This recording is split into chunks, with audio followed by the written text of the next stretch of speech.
நேர்களுக்கு வணக்கம். இந்த வாரமும் மற்றும் ஒரு வாரவலம் நிகழ்ச்சியினூடாக இணைந்திருக்கின்றோம். உங்கள் எல்லோருக்கும் தெரியும், வாரவலம் நிகழ்ச்சியை பொறுத்தவரையிலும் ஒவ்வொரு வாரமும் நாடளாவிய ரீதியிலும் உலக பெரும்பந்திலும் இடம்பெறுகின்ற முக்கியமான சம்பவங்களுடைய தொகுப்பாக வாரவலம் நிகழ்ச்சி வருகின்றது. இந்த வாரமும் வாரவலம் நிகழ்ச்சியிலே பல்வேறு செய்திகளை நாங்கள் பார்க்க இருக்கின்றோம். இந்த வாரம் மிக முக்கியமாக கச்சதீவு அந்தோனியார் ஆலய பெரும் திருவிழா மிகவும் கோலாகலமாகவும் சிறப்பாகவும் இடம்பெற்றிருக்கின்றது.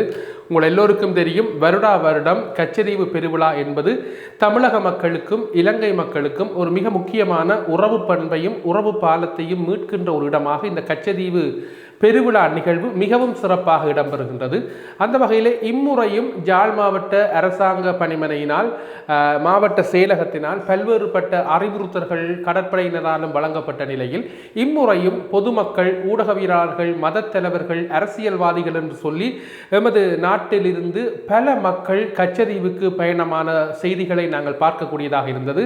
அங்கும் தமிழகத்திலிருந்தும் பல்வேறுபட்ட உறவுகள் அங்கு வந்து பாதிரியார்கள், கிறிஸ்தவ மதத்தைச் சேர்ந்தவர்கள், மதத்துக்கு அப்பாற்பட்டவர்கள் என்று சொல்லி பொதுவாக ஊடகவியலாளர்கள், தமிழக அரசியல் தலைவர்கள் என்று சொல்லி எல்லோரும் இணைந்து அந்த ஒரு உறவு பாலமாக இருக்கக்கூடிய அந்த கச்சதீவு புனித அந்தோனியார் ஆலய பெருவிழாவிலே கலந்து கொண்டு மிகவும் பக்தி பூர்வமாகவும் உணர்ச்சி பூர்வமாகவும் இந்த விழாவை சிறப்படைய வைத்திருக்கின்றார்கள் இந்த இரண்டு நாட்டினுடைய மக்களும். அந்த வகையிலே இந்த வாரத்திலே கச்சதீவு திருவிழா மிகவும் முக்கியமான ஒரு விடயமாக ஊடகங்கள் பரப்பிலே முக்கிய இடத்தை பிடித்திருந்தமை குறிப்பிடத்தக்கது.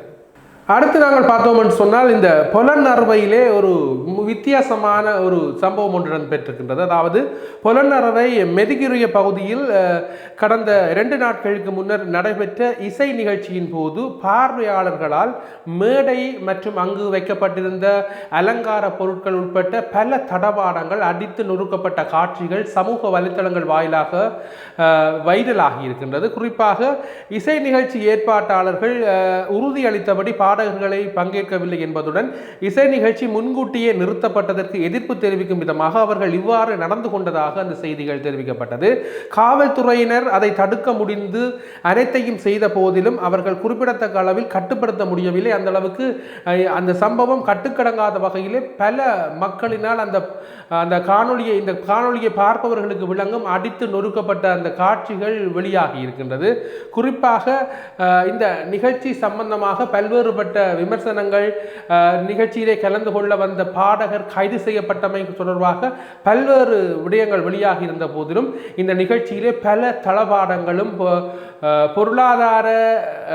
பொருளாதாரத்துக்கு பாதிப்பை விளைவிக்கும் முகமாக பல லட்சம் ரூபாய் பெறுமதியான இலத்திரனியல் சாதனங்களும் அடித்து நொறுக்கப்பட்டதாக இந்த நிகழ்விலே ஈடுபட்ட அந்த சம்பவங்களை பார்க்கக்கூடியதாக இருந்தது.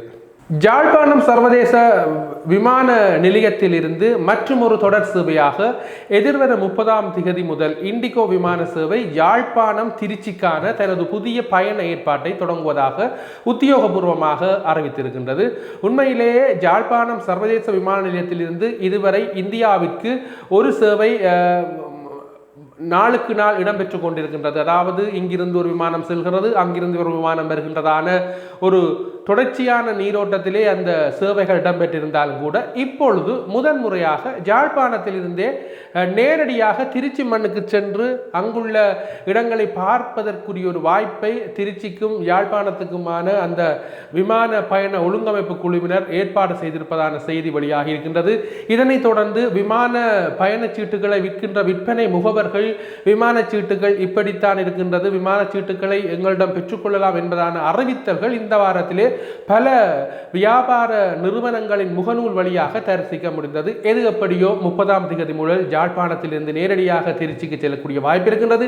திருச்சியை பொறுத்தவரையிலே உங்கள் எல்லோருக்கும் தெரியும், அதிகப்படியான வணக்கஸ்தலங்கள், அதாவது இந்து மத வணக்கஸ்தலங்கள் நிறைய காணப்படுகின்ற இடங்களாக இருப்பதனால் இங்கிருந்து செல்லுகின்ற யாத்திரிகர்களுக்கு ஒரு பெரும் வரப்பிரசாதமாக இந்த பயண ஒழுங்கு அமையும் என்பதிலே மாற்றுக்கிறதுக்கு இடமில்லை. அடுத்ததாக இந்த மாசி மாதத்தை பொறுத்தவரையில் உங்கள் எல்லோருக்கும் தெரியும், மாசி மகம் என்பது இந்துக்களுக்கு மிக முக்கியமான ஒரு விடயம். குறிப்பாக மாசி மகம் என்ற போது எங்கள் எல்லோருக்கும் நினைவுக்கு வருவது மாத்தளை ஸ்ரீ முத்துமாரி அம்மனுடைய மாசி மகோத்சவ தேர் திருவிழா. உங்களுக்கு தெரியும், இலங்கையிலே பஞ்சரத பவனி இடம்பெறுகின்ற ஒரே ஒரு தலமாக இருக்கக்கூடிய இந்த மாத்தளை ஸ்ரீ முத்துமாரியம்மன் என்பது நீண்ட கால ஒரு வரலாற்று பின்னணி கொண்ட ஒரு ஆலயம்.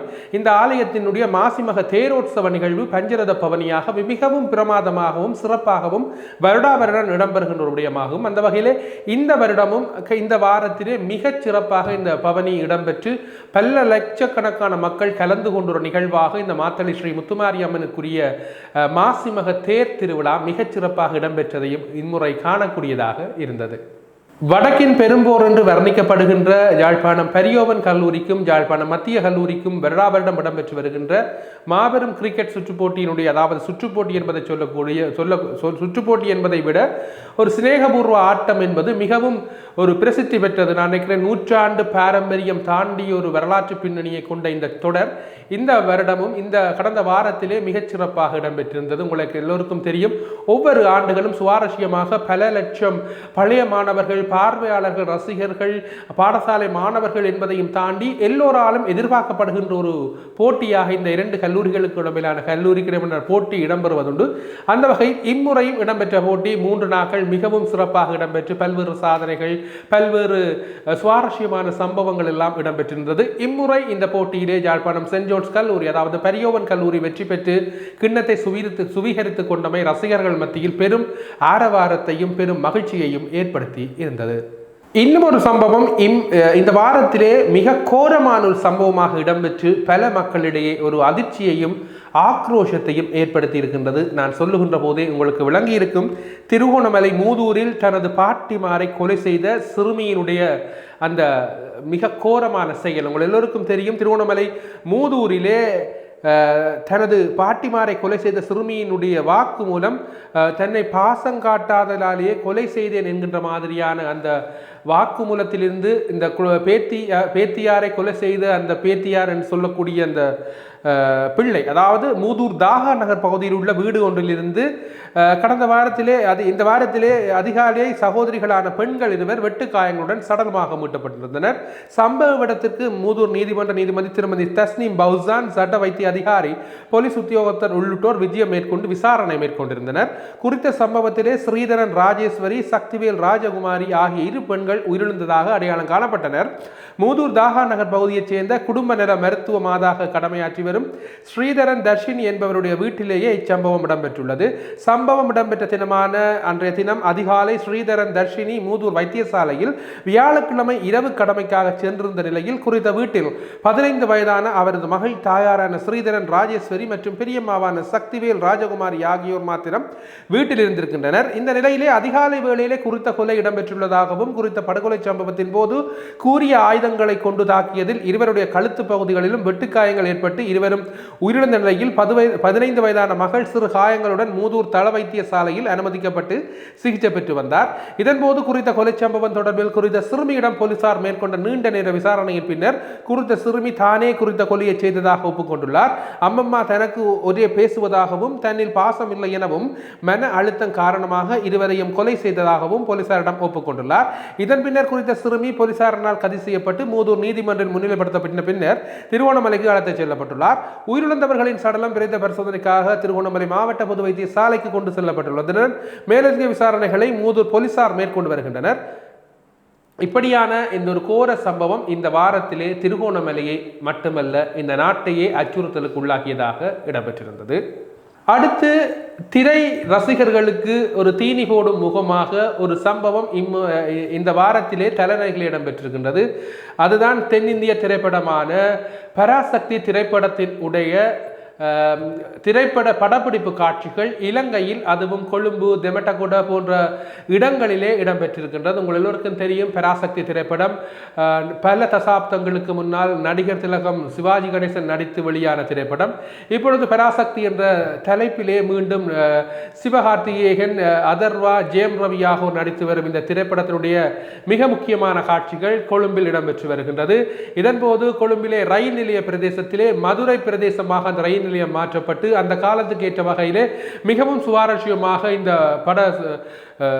படப்பிடிப்பு சம்பவம் இடம்பெற்றிருக்கின்றது. இதன் போது பல ரசிகர்கள் சிவகார்த்திகேயன் உள்ளிட்ட பலரை சந்தித்து, ஜெயம் ரவி உள்ளிட்டவர்களை பலர் சந்தித்து புகைப்படங்களை எடுத்துக்கொண்டு அந்த திரைப்பட படப்பிடிப்பு காட்சிகள் சமூக வலைத்தளங்களிலே வைரலாக மாறி பலரது புகைப்படங்களும் இந்த வாரத்திலே வெளியாகி இருந்தது. மாஸ்டர்ஸ் தொடரிலே இந்த வாரத்திலே உங்கள் எல்லோருக்கும் அறிந்திருப்பீர்கள், இலங்கை அணியின் நட்சத்திர வீரர் குமார் சங்ககாரா 47 பந்துகளில் 106 ஓட்டங்களை எடுத்த சங்ககாரா அந்த அந்த அந்த அந்த போட்டியினுடைய முடிவுகளும் அந்த போட்டியிலே குமார் சங்ககாரா ஆடிய ஆட்டமும் பழைய சங்ககாராவை மக்கள் மத்தியில் நினைவுபடுத்தி இருக்கின்றது. குமார் சங்ககாரா 47 பந்துகளில் 106 ஓட்டங்களை எடுத்து சர்வதேச மாஸ்டர் லீக்கின் இங்கிலாந்துக்கு எதிரான போட்டியில் இலங்கை அணி வெற்றி பெற உதவி இருக்கின்றார். இந்த வெற்றியின் மூலம் இலங்கை லீக்கில் முதலிடத்தை பிடித்தது. அத்துடன் மேற்கிந்திய தீவுகள் அல்லது ஆஸ்திரேலியாவுக்கு எதிரான அரையிறுதியில் இலங்கை அணி பங்கேற்க உள்ளது என்றுதான் அந்த செய்தி வெளியாகி இருந்தது. இது முதலாவது செய்தியாக இருந்தாலும் அரையிறுதி போட்டியிலே இலங்கை அணி மேற்கிந்திய தீவுகளுடன் மோதியது. 6 ஓட்டங்களினால் இலங்கை அணி இந்த அரையிறுதி போட்டியிலே தோல்வியடைந்தது. இறுதிப் போட்டி இன்னும் ஓரிரு தினங்களிலே இந்தியா மற்றும் மேற்கிந்திய தீவுகள், அதாவது 2 ஜாம்பவான்கள் மோதிக்கொண்டிருக்கின்றார்கள். இந்திய அணியின் கிரிக்கெட் ஜாம்பவான் சச்சின் டெண்டுல்கரும் வெஸ்ட் இண்டீஸ் அணியினுடைய ஜாம்பவானாக இருக்கக்கூடிய பிரைன் லாரா அவர்களும் இணைந்து இந்த போட்டியிலே மோத இருக்கின்ற இந்த போட்டி ரசிகர் மத்தியிலே பெரும் எதிர்பார்ப்பை உண்டு பண்ணி இருக்கின்றது. இவ்வாறு இந்த வாரத்திலே இடம்பெற்றிருக்கக்கூடிய மிக முக்கியமான செய்திகளை உங்களுக்கு தொகுப்பாக தந்திருக்கின்றோம். இந்த செய்திகள் எல்லாம் உங்களுக்கு இந்த தொகுப்பு எல்லாம் பிடித்திருக்கும் என்ற நம்பிக்கையிலே வரும் வாரமும் வாரவலம் நிகழ்ச்சியிலே வித்தியாசமான இன்னும் பல செய்திகளோடு சந்திக்கும் வரையில் விடைபெற்றுச் செல்கின்றோம். நன்றி, வணக்கம்.